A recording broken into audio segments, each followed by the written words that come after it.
माता पिता की सेवा कम हो रही है और घर में कुत्ता की सेवा ज्यादा हो रही है।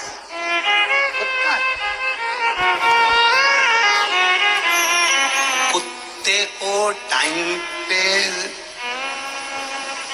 खाना देना पड़ेगा। सास का टाइम है 10 बजे भोजन करने का, पर किसी को ध्यान नहीं। बहुएं टाइम पे, बहुएं कुत्ते के लिए तो ऊपर से नीचे उतर के टॉमी को दे दी। कुत्ता टाइम पे खाना खा रहा है, कुत्ता टाइम पर दूध पी रहा है, कुत्ता टाइम पर डॉक्टर के पास जा रहा है, कुत्ता टाइम पर सोच कर्म करने के लिए जा रहा है। इतनी फुर्सत है घर के लोगों को कि कुत्ते की चेन पकड़ के, हाफ पैंट पहन के, टी शर्ट पहन के कुत्ते को घुमा रहे हैं। समझ में आना चाहिए कि कुत्ते को तुम नहीं घुमा रहे, कुत्ता तुम्हें घुमा रहा है। कुत्ते को टाइम पर भोजन है, कुत्ते को टाइम पर खाना है, कुत्ते को टाइम पर सोना है, कुत्ते को टाइम पर नहलाना है, कुत्ते को टाइम पर गोदी में बिठाना है, कुत्ते को टाइम पर घुमाने ले जाना है। कुत्ते की जितनी सेवा हो रही है उतना तो घर में बुजुर्ग माँ बाप की नहीं कर पा रहे हो। शर्माना चाहिए। घर का बूढ़ा माँ बाप चाय के लिए बैठा है, बहू उतर के आएगी, चाय बनाएगी। 2 बज गई अभी तक नहीं आई, 3 बज गई अभी तक नहीं आई, 3:30 बज गई अभी तक नहीं आई। बहू की जब नींद खुली तब उतर कर आई, चाय बनाया। पति इंतजार करे, चाय बनेगी, भोजन बनेगा, ये बनेगा, वो बनेगा। इतना माँ बाप की सेवा नहीं हो रही जितना कुत्ता की सेवा हो रही है। एक काम वाली की इतनी मेहनत करती, एक बहू काम वाली को इतना इज्जत देती है। भाभी कल टाइम पे आ जाना, भाभी मैंने पन्नी में खाना रखा है वो लेकर चले जाना, भाभी चाय पियोगे क्या, भाभी ये करोगे क्या। काम वाली की इतनी मिन्नत हो रही है, इतनी मिन्नत सास की कर लेती तो तेरी जिंदगी सार्थक हो जाती। क्योंकि काम वाली टाइम पर नहीं आई तो बर्तन कौन मांजेगा, झाड़ू कौन लगाएगा, पोछा कौन लगाएगा। बड़ी चिंता में व्यक्त है। जितना टेंशन तो भोलेनाथ का नहीं उतना काम वाली का है। कहां जा रहा है ये। फिर लोग कहते हैं सियोर वाला महाराज बहुत गंदा गंदा बोलता है, बहुत आड़ा टेढ़ा बोलता है। सियोर वाला महाराज तो वैसे ही बुरा है, वो बोलने में और बुरा हो जाता है। बस सत्य मत बताओ गुरुजी, आईना मत बताओ। किसी को दर्पण दिखाओगे ना तो आप सियोर वाला महाराज बुरा, और तुम सब देख चुके हो। अभियान 1-1.5 महीने पहले आईना दिखाया था, केवल छोटा सा, और पूरा हिल गया भारत यहां से लेके वहां तक, केवल आईना दिखाया था। सत्य का आईना कठोर होता है, सत्य का आईना बड़ा कड़क होता है, और सत्य कभी छुपता नहीं है। सारे वेद पुराण शास्त्र एक एक चीज निकालो, सत्य सत्य सामने आए। जितनी कुत्ते की सेवा हो रही है, अगर एक बुजुर्ग माँ बाप की सेवा होती तो उनकी आंखों से खुशी के आंसू बहते और वो दिल से दुआ देकर आखिरी में जाते, दिल से दुआ देकर। कहां सेवा में लीन हो, कहां।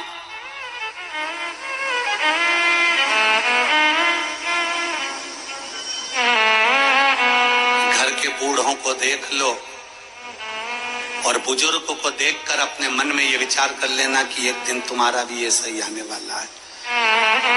तुम तो फिर भी अपनी सास को रोटी और चाय दे रही हो, आने वाली मैडम तुम्हारे छोरे की बहू मुंबई और पूना से नहीं आएगी, फ्लैट में लेके तुमको लेट कर देगी। ये चिंता में मत रहना कि आ जाएगी, उसको भी फुर्सत नहीं और उसको भी फुर्सत नहीं। अपना नांदेड़ बहुत अच्छा है जीजी,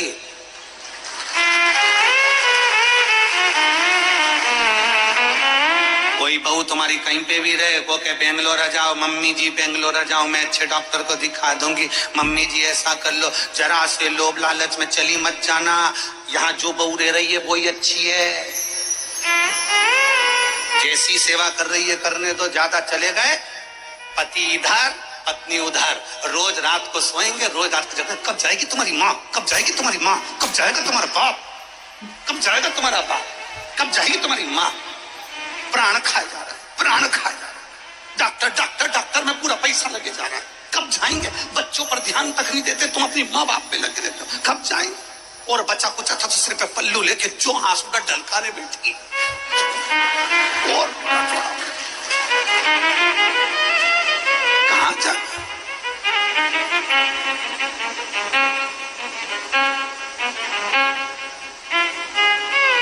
अरे भाई, मेरी जितनी बहुएं बैठी हैं ना, आप तो बहुत अच्छी सेवा कर रही हो अपनी सास की, बहुत अच्छी। मेरी जितनी बहुएं टीवी पर कथा सुन रही हैं, जितनी मेरी बहुएं टीवी के सामने बैठकर कथा सुन रही हैं और पंडाल में सुन रही हैं, आप अपने सास ससुर की बहुत अच्छी सेवा कर रही हो। बस इतना याद रखो कि अपने बच्चों को भी सेवा का क्रम बनाओ, क्योंकि तुम्हारा बेटा पढ़ लिख जाएगा, उसकी बहू भी पढ़ी लिखी आएगी, तो जितनी तुमने सेवा करी उतनी तुम्हारी बहू नहीं कर पाएगी। इसलिए आज से ये संकल्प लो कि अपने बच्चों को सेवा के क्रम में संस्कारवान बनाएंगे, जिससे हमारी पीढ़ी अच्छी निकलती है, हमारी पीढ़ी अच्छी निकले, हमारा आने वाला समय अच्छा निकले, हमारा आने वाला समय, हमारा आने वाला कल अच्छा निकले, श्रेष्ठतम हो। धीरे धीरे घट रहा है।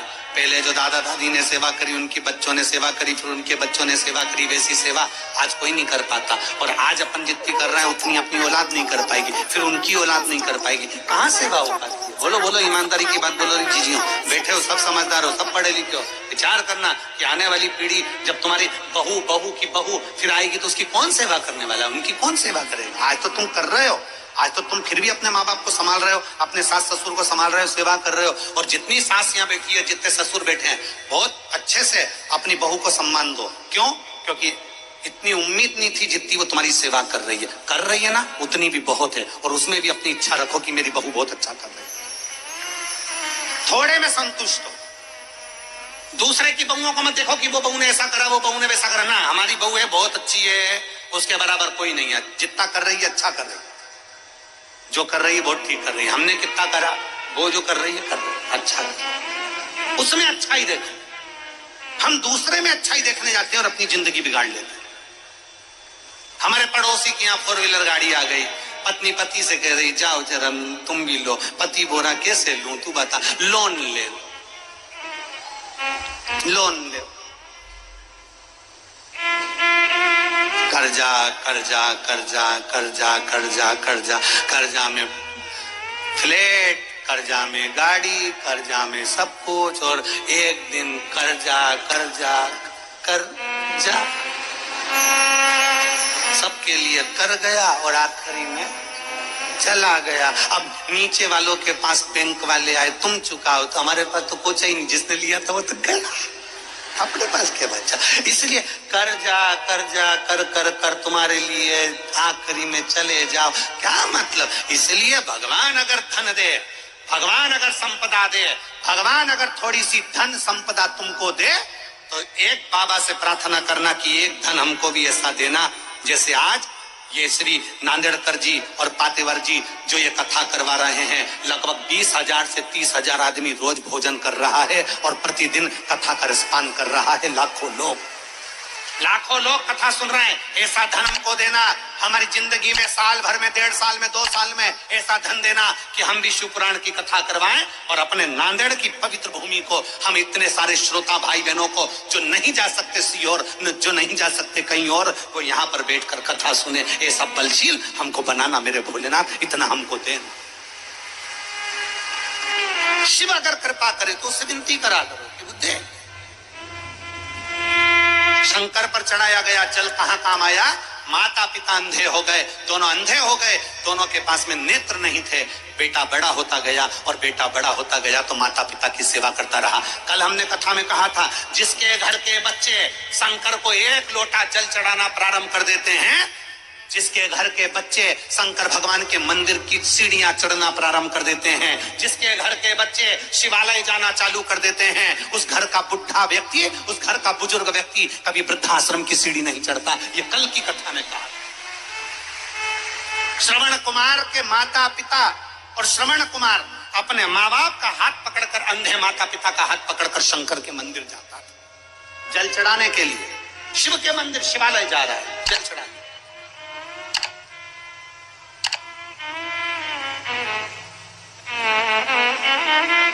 और धीरे धीरे श्रवण कुमार बड़े हो गए, शादी हो गई, घर में बहू आ गई।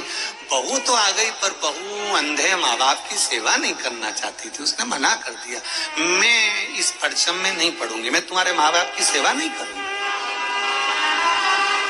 श्रवण कुमार ने कहा, ये मेरे माता पिता की आंख क्यों गई है तुम्हें मालूम है? किसके लिए गई है? श्रवण कुमार कह रहे हैं अपनी पत्नी से, मेरे माँ बाप की आंख नेत्र किसके कारण गए? पत्नी ने पूछा किसके कारण? श्रवण कुमार कह रहे हैं तुम्हारे पति के कारण। मेरे माँ बाप ने वर मांगा था कि मेरे को बेटा हो जाए, तो शंकर जी ने कहा था बेटे का मुख नहीं देख पाओगे, अंधे हो जाओगे। तो भी मेरे माँ बाप कहने लगे कि मैं अंधा हो जाऊं पर मुझे पुत्र दे दो। और माँ बाप ने अपनी आंख अपनी औलाद के लिए गंवा दी। और मैं औलाद अगर इस अवस्था में अपने माँ बाप को छोड़ दूं तो जिंदगी बेकार है। एक माँ और एक बाप सिलाई कर कर कर काम कर कर कर बच्चे की जिंदगी बनाते हैं, औलाद की जिंदगी बनाते हैं। और औलाद माँ बाप का एहसान भूल जाए तो समझ लेना वो औलाद नहीं। श्रवण कुमार से सीखो, वो कहते हैं कि माँ बाप ने मेरे लिए अपनी आंखें गंवा दी,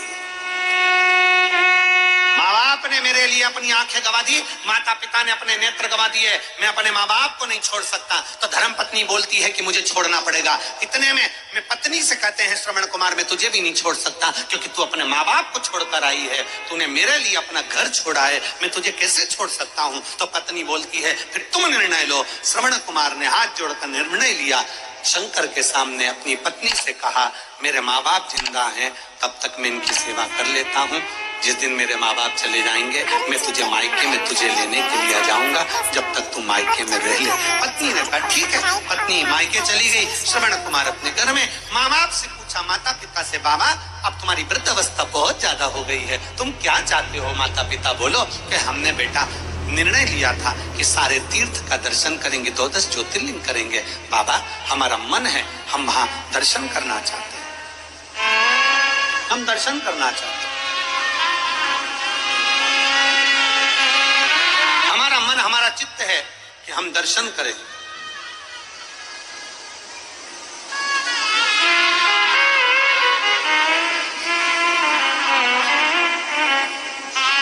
ठीक है। बांस डलिया कावड़ बनाई, माता पिता को बिठाया, चल दिए, चल दिए।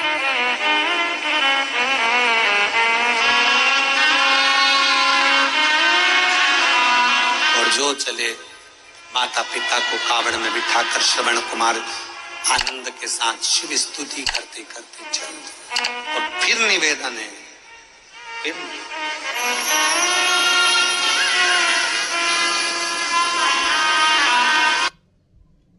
आ गए नए कुरकुरे प्लेस पफ बॉल्स पुदीना पंच। और कहाँ मिलेगा? इतने में इतना।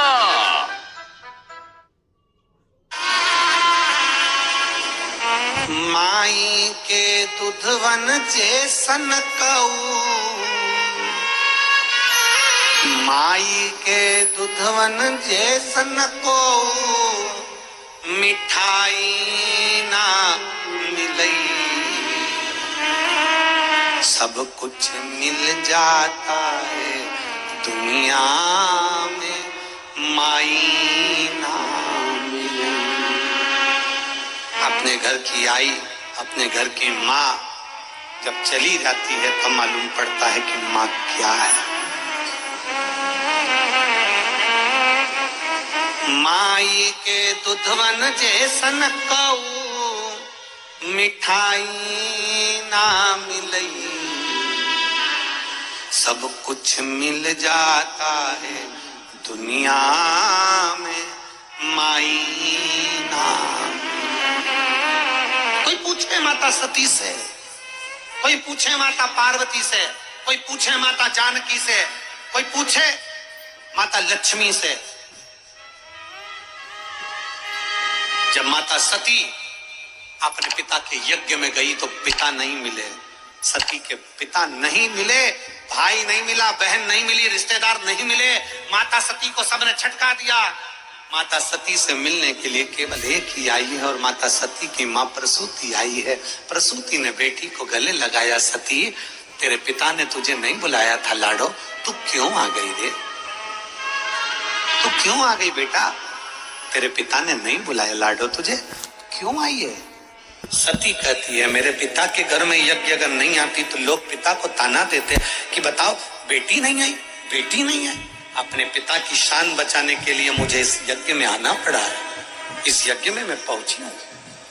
अपने पिता की शान बचाने के लिए मैं आई हूं।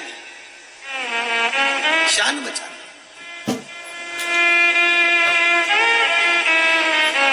कई बेटियां हैं, इस पंडाल में भी बहुत बेटियां बैठी हैं ऐसी,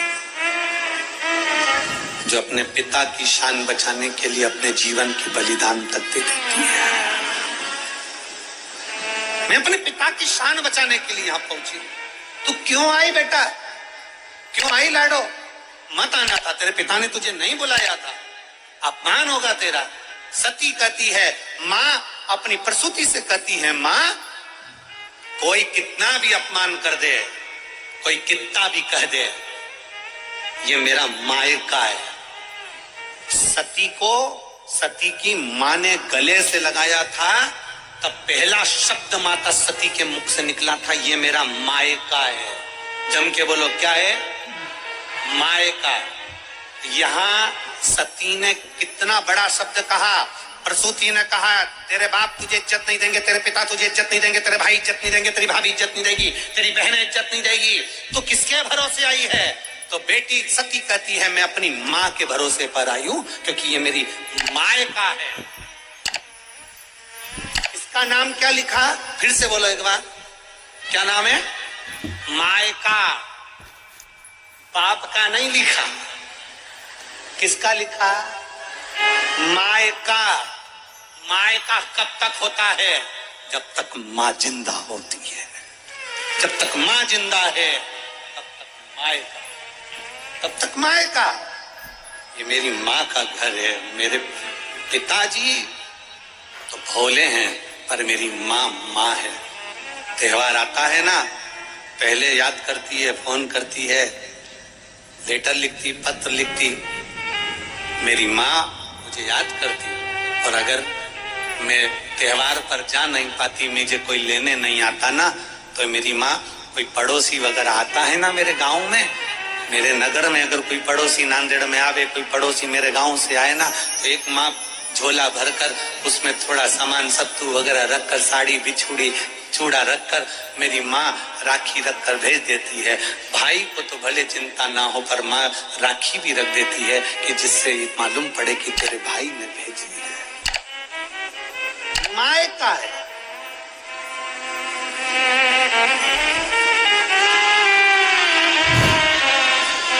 एक पुरानी कथा, पहले की कथा यूट्यूब पे डली होगी, अशोक सुंदरी शिव महापुराण की कथा। जिस दिन मेरी जीजियां फ्री रहे, उस दिन उस अशोक सुंदरी शिव महापुराण की कथा को निकालकर यूट्यूब पर सुनना, उसको निकालना और सुनना। अशोक सुंदरी शिव महापुराण की कथा